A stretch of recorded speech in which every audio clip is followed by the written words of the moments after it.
Halo minasan, kembali lagi di channel Main Name. Kali ini aku bakal kasih spoiler dari anime Jujutsu Kaisen Season 3 Episode 9. Dan kalau kalian tidak suka spoiler bisa skip video ini, ya enjoy the video.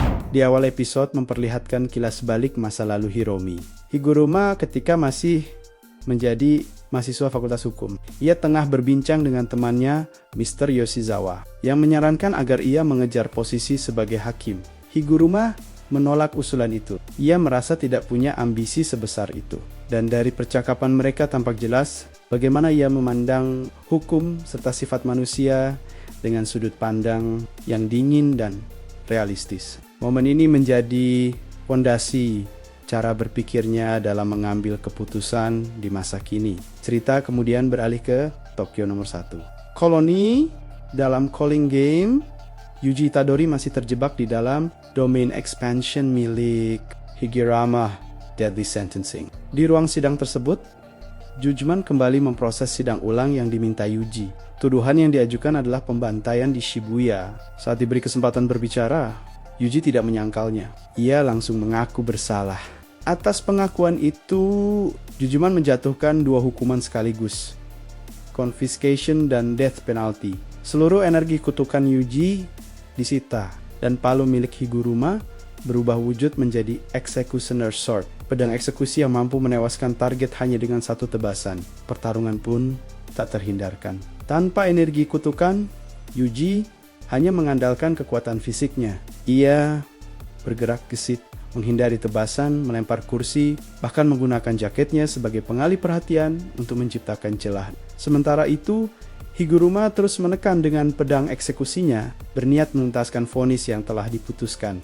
Namun, di tengah tekanan tersebut, Higuruma kembali menimbang dasar hukum kasus itu. Insiden Shibuya memang terjadi lewat tubuh Yuji, tetapi kendali sepenuhnya saat itu dipegang oleh Ryomen Sukuna. Secara hukum, Yuji tidak memiliki kontrol atas tindakannya ketika tragedi itu berlangsung. Kesadaran itu membuat Higuruma bimbang untuk melanjutkan eksekusi.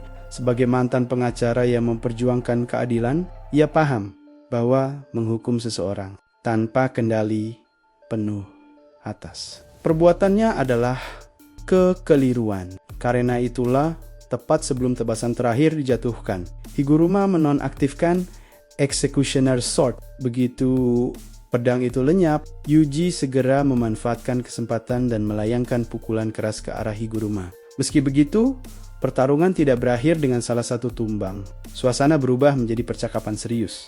Higuruma menjelaskan bahwa secara hukum, Yuji tak bisa dinyatakan bersalah atas insiden tersebut. Namun Yuji tetap merasa bertanggung jawab karena semua itu terjadi melalui tubuhnya. Ia tidak mencoba membela diri dan memilih memikul beban itu. Sebagai bagian dari dirinya, perbedaan antara tanggung jawab hukum dan rasa bersalah pribadi menjadi inti dialog mereka. Tak lama kemudian, domain pun berakhir. Higuruma memutuskan menyerahkan 100 poin yang ia miliki dalam Calling Game kepada Yuji agar bisa digunakan untuk mengubah aturan permainan. Setelahnya, mereka duduk dan berbicara dengan lebih tenang. Bukan lagi sebagai musuh, melainkan dua orang yang sama-sama memikul konsekuensi dari membunuh dan dari sistem yang memaksa mereka. Chapter berlanjut di tengah Calling Game pasca kejadian besar sebelumnya. Higuruma setelah berdiskusi dengan Hogane Shikigami yang mengatur sistem permainan mengajukan perubahan aturan. Sebuah aturan baru ditambahkan yang memungkinkan para pemain memindahkan poin satu sama lain. Ini menjadi hal krusial karena poin menentukan berapa lama seseorang bisa mempertahankan teknik kutukan mereka atau bahkan tetap hidup tanpa kehilangan kekuatan. Yuji yang berdiri di samping Higuruma tampak tegang sekaligus berharap saat Kogane menyampaikan usulan aturan baru itu kepada pengelola Calling Game. Tak lama kemudian, aturan tersebut resmi disetujui. Higuruma langsung mentransfer 1 poin kepada Yuji sehingga keduanya terhindar dari cursit teknik removal. Selama 19 hari ke depan, masa di mana teknik kutukan biasanya dicabut dari pemain dengan poin rendah. Setelah perubahan aturan dikonfirmasi, Higuruma berjalan keluar dari gedung teater. Yuji memanggilnya dan menanyakan rencananya. Selanjutnya, apakah ia akan bergabung melawan Calling Game bersama mereka? Namun, Higuruma menolak tawaran itu. Ia mengungkapkan pengakuan penting. Di masa lalu, ia pernah membunuh seorang hakim dan seorang jaksa. Tindakan yang terus membebani nuraninya. Ia merasa harus mempertanggungjawabkan dosanya sendiri. Ketika barrier Calling Game terbuka nanti, ia yakin tetap berada di sisi Yuji hanya akan membuatnya semakin membenci dirinya. Karena itu, ia memilih berjalan sendirian sambil memikirkan langkah berikutnya. Setelah permainan berakhir, Yuji terlihat kecewa, meskipun tujuan utamanya telah tercapai. Sementara itu, cerita berpindah ke sisi lain Tokyo nomor 1 koloni. Di sana, Megumi Fushiguro bertemu dengan Registar, salah satu pemain Calling Game yang cukup kuat dan memiliki banyak teori tentang tujuan di balik kompetisi brutal tersebut. Reiji memuji Megumi setelah melihat kemampuan Shikigaminya, menunjukkan bahwa ia bisa menilai kualitas seorang penyihir hanya dari cara Megumi bertarung. Reiji lalu memaparkan panjang lebar tentang keyakinannya mengenai maksud tersembunyi Calling Game. Menurutnya, ritual ini bukan sekadar memindahkan manusia ke dunia lain. Seperti yang banyak orang duga, ia menduga itu hanyalah kedok. Dalam pandangannya, tujuan utama Kenjaku adalah menciptakan pertempuran berkepanjangan agar teknik kutukan para pemain semakin terasah dan evolusi para sorcerer berlangsung lebih cepat. Ia menilai hal itu dari jumlah peserta, perbedaan level kekuatan yang mencolok, hingga aturan barrier yang terlalu rumit untuk sekadar ritual biasa. Reiji bahkan berasumsi bahwa ketika hanya para petarung kuat yang tersisa, Kenjaku akan menjatuhkan bom terakhir. Konsekuensi besar yang belum diketahui bentuknya, namun jelas berbahaya. Megumi mendengarkan semua analisis itu dengan tenang, tetapi tetap waspada. Ia menyatakan bahwa ia hanya akan mempertimbangkan kerjasama jika kelompok Reiji menyerahkan seluruh poin mereka lebih dulu. Reiji tersenyum tipis, lalu menyimpulkan bahwa negosiasi mereka gagal begitu kesepakatan runtuh. Salah satu anggota kelompok Reiji menyerang Megumi dari belakang.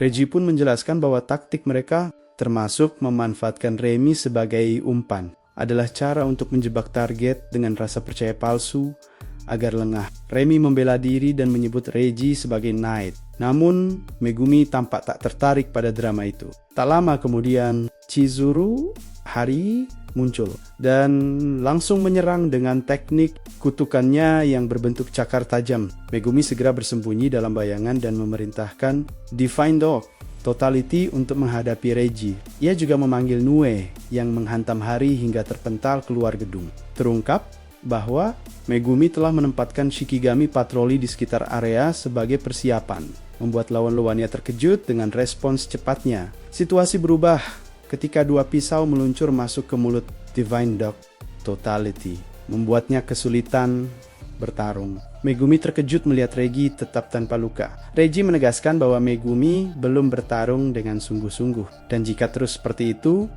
ia bisa saja terbunuh. Menjelang akhir chapter, sebuah benda aneh menyerupai bola mata jatuh di dekat Megumi dan meledak tiba-tiba. Chapter berikutnya dibuka dengan ledakan besar di Tokyo nomor 1 koloni. Bola mata itu jatuh tepat di dekat balkon tempat Megumi berdiri. Ledakan tersebut berasal dari Iori Hazenoki, sekutu Registar, yang memanfaatkan bagian tubuhnya sendiri sebagai bom. Megumi segera merunduk, menghindari serpihan dan asap, menunjukkan refleks dan fokusnya di tengah bahaya. Tak lama setelah itu, Remi kembali menyerang dari belakang. Rambutnya yang menyerupai sengat kalajengking menusuk ke arah Megumi, tetapi ia sigap menangkis dan membanting Remi ke lantai. Dengan tatapan dingin, Megumi bertanya apakah ia sudah puas, menegaskan bahwa ia tidak akan goyah oleh tekanan emosional. Dari lantai atas, Hazenoki melempar gigi sebagai proyektil, sementara Reiji memicu ledakan melalui struk belanja yang berubah menjadi gas mudah terbakar. Gelombang ledakan mengguncang area tersebut. Megumi terus bergerak, menghindari setiap serangan sambil mencari peluang membalas. Remi yang mulai putus asa kembali menusuk Megumi dan memaksanya mengatakan bahwa ia menyukainya serta akan melindunginya. Megumi menyadari bahwa Remy lebih terobsesi pada ucapan manis daripada tindakan nyata. Ia menyingkirkan pintu yang roboh menghalangi jalannya dan menegaskan bahwa kelompok Reggie tak akan pernah benar-benar melindunginya. Meski begitu, fokusnya tetap pada ancaman utama. Sementara itu, Hari yang sebelumnya terpukul kini kembali bergabung. Ia memuji kemampuan Megumi, namun mengingatkannya bahwa ia mulai kelelahan. Mereka saling melempar sindiran. Bahkan Megumi sempat mengejek Hari karena tidak menggunakan tangga saat naik ke gedung. Megumi sadar bahwa menghadapi 4 lawan sekaligus adalah posisi yang merugikan. Tetapi ia tetap bertekad mengumpulkan poin sebanyak mungkin. Kemudian Kogane mengumumkan aturan baru, Rule 10, yang memungkinkan transfer poin antar pemain. Pengumuman itu memberi Megumi semangat baru. Ia segera memanfaatkan momen tersebut untuk menyerang Hari dengan memanggil Max Elephant. Megumi memaksa Hari keluar dari gedung. Ia lalu menggunakan Nue untuk menahan tubuh Hari di udara sebelum menghantam wajahnya dengan gagang pedang. Serangan terakhir berupa tebasan memastikan Hari tereliminasi dan poin berpindah ke Megumi. Setelah itu, Megumi sempat merenung. Ia mempertanyakan apakah harus mengalahkan semua orang demi poin. Namun ingatannya kembali pada Sumiki yang kini aman dari permainan mematikan ini.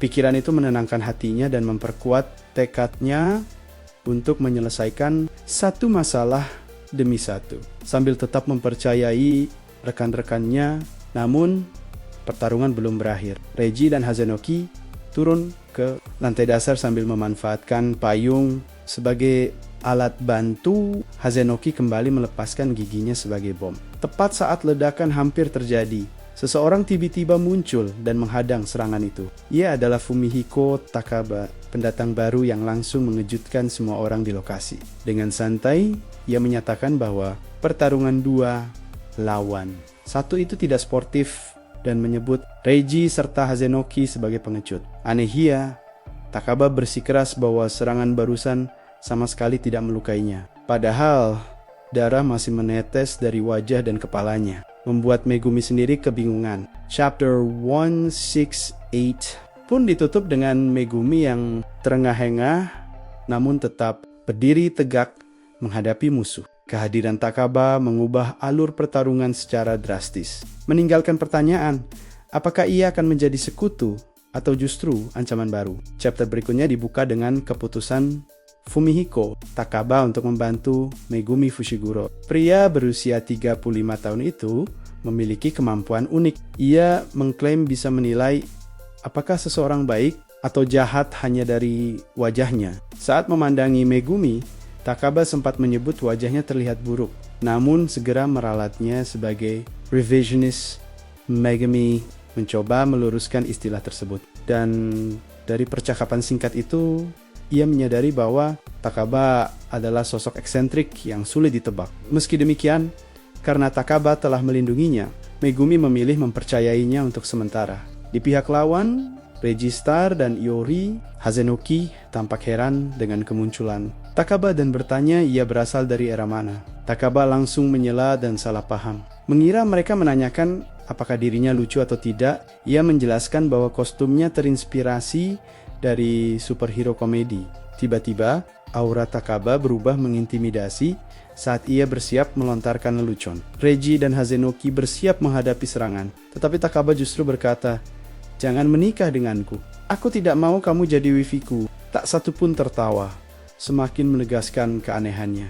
Namun Takaba tetap percaya diri. "Karena aku seorang entertainer," serunya di tengah keseriusan pertarungan. Ia justru membangun suasana seperti panggung komedi. Dengan semangat itu, ia melancarkan flying drop kick yang menghantam Hazenoki hingga terpental menabrak bangunan. Reggie menyadari adanya lonjakan mendadak dalam energi kutukan Takaba. Ia mulai memahami bahwa pria yang tampak seperti komedian gagal itu sebenarnya sangat berbahaya. Takaba kemudian berdiri dengan posisi handstand, menyebut dirinya performer old school dan pro kekerasan, sambil memberi Megumi waktu untuk mengambil posisi. Megumi dan Takaba mulai menyusun kerjasama untuk memisahkan musuh. Megumi mencoba menyerang Reggie dari bayangan, tetapi Reggie berhasil menghindar tepat waktu. Megumi menyarankan agar mereka memisahkan Hazenoki dan Reiji supaya pertarungan lebih terkendali. Saat menjelaskan bahwa tubuh Hazenoki bisa meledak, Megumi bahkan harus meminta Takaba menjaga jarak dari wajahnya. Ia juga menggunakan Kogane untuk memastikan bahwa Rule 10 memang ditambahkan oleh Hiromi Higuruma dan menyimpulkan bahwa misi Yuji Itadori kemungkinan besar telah berhasil.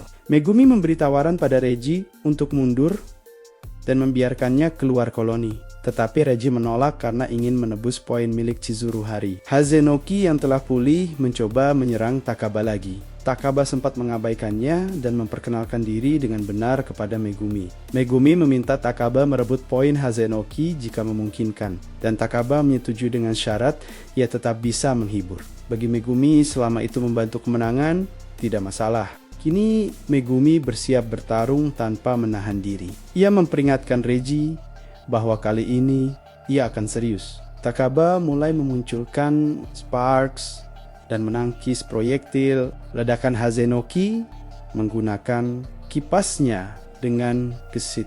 Ia menutup jarak dan menyenggol Hazenoki sebagai bagian dari lelucon, lalu menendangnya keras hingga menghancurkan dinding gedung lain. Megumi memandangnya dengan takjub, lega, karena Takaba berada di pihaknya. Chapter berakhir dengan Takaba tersenyum dan berpamitan pada Megumi, menyuruhnya tetap hidup. Reiji mengira Takaba akan segera tumbang karena Hazenoki pasti membalas. Tetapi Megumi menyuruhnya fokus pada dirinya sendiri. Dengan Hazenoki terpisah, Megumi kini bisa menghadapi Reiji 1 lawan 1 sepenuhnya, membuka fase baru pertarungan yang lebih intens. Chapter 170 dimulai dengan Megumi Fushiguro berlari di jalanan Tokyo nomor 1 koloni, terus menghindari serangan Reiji Star. Sambil mengejar, Reiji mengomentari betapa mengejutkannya. Megumi memiliki Shikigami seperti Max Elephant. Max Elephant menyemprotkan air ke arahnya, namun Reiji berhasil menghindar dengan cepat. Megumi kemudian melompat dari atas gedung, ditemani Rabbit Escape yang memberinya mobilitas tambahan. Hegi melempar struk belanja yang berubah menjadi jaring dan menangkap para kelinci itu. Megumi menghindar dengan presisi dan menggunakan rantai yang terhubung pada 2 tiang untuk mendarat dengan aman. Reiji lalu mengaktifkan teknik kutukannya Contractual Recreation, mengubah struk belanja menjadi pisau dapur yang melesat sebagai proyektil. Megumi menangkisnya dengan pedang Shikigami, mempertahankan jarak sambil bersiap melanjutkan pertarungan yang semakin sengit. Beberapa kelinci tertusuk dan lenyap, memperlihatkan bahwa berbeda dari Shikigami lain, Rabbit Escape bisa terus muncul kembali meski dihancurkan. Reiji pun mulai menyadari bahwa Megumi perlahan memahami tekniknya, kemampuan yang memungkinkannya mewujudkan apapun yang tertulis di struk belanja menjadi benda nyata. Megumi kemudian menggiring Reiji menuju sebuah gimnasium. Di tengah pengejaran, Reiji membakar struk belanja untuk memperbarui kontraknya, memberinya kondisi tubuh seolah telah berendam dan beristirahat. 2 malam di onsen bintang 5. Sementara itu, Megumi sudah kelelahan akibat serangan mendadak sebelumnya dan penggunaan banyak Shikigami sekaligus. Biasanya ia hanya memanggil Max Elephant sendirian karena memanggil lebih dari satu sangat menguras energi kutukan. Reiji menyimpulkan bahwa Megumi tak bisa terus menggunakan Shikigami yang sudah terluka, dan tanpa Divindak Totality yang serbaguna, pilihannya makin terbatas. Keduanya juga tidak memiliki teknik instan yang langsung menentukan kemenangan, sehingga pertarungan ini akan menjadi adu daya tahan. Dalam kondisi Megumi saat itu, gaya bertarung seperti ini seharusnya mustahil untuk dimenangkan. Megumi lalu memanggil Niue dan berpura-pura kabur. Reiji menanggapinya dengan memunculkan drone berkamera untuk melacak posisi. Megumi lewat ponselnya, bahkan menciptakan moped untuk mengejar. Saat tiba di gimnasium, Megumi merasa tempat itu sesuai dengan rencananya karena ruangnya luas. Reiji muncul di balkon atas dan menanyakan strategi Megumi. Megumi membalas bahwa Reiji pasti juga memiliki rencana tersembunyi. Tetapi Reiji menyindir bahwa penyihir pada dasarnya adalah penipu. Sulit ditebak. Tiba-tiba Reiji melancarkan serangan besar. 2 truk muncul, menghantam dinding dan melaju lurus ke arah Megumi. Dengan refleks cepat, Megumi meluncur di bawah kedua truk tersebut. Ia kesal karena Reiji sebelumnya mengklaim tak punya serangan besar. Belum selesai, 2 pot tanaman jatuh menghantam kepalanya, melukainya. Reiji lalu menggores punggung dan lengan kiri Megumi dengan pisau kecil. Saat Megumi mencoba mundur, Reiji melempar lobak yang ternyata menyembunyikan pisau di dalamnya, menusuk siku Megumi sebelum ia menendang wajahnya.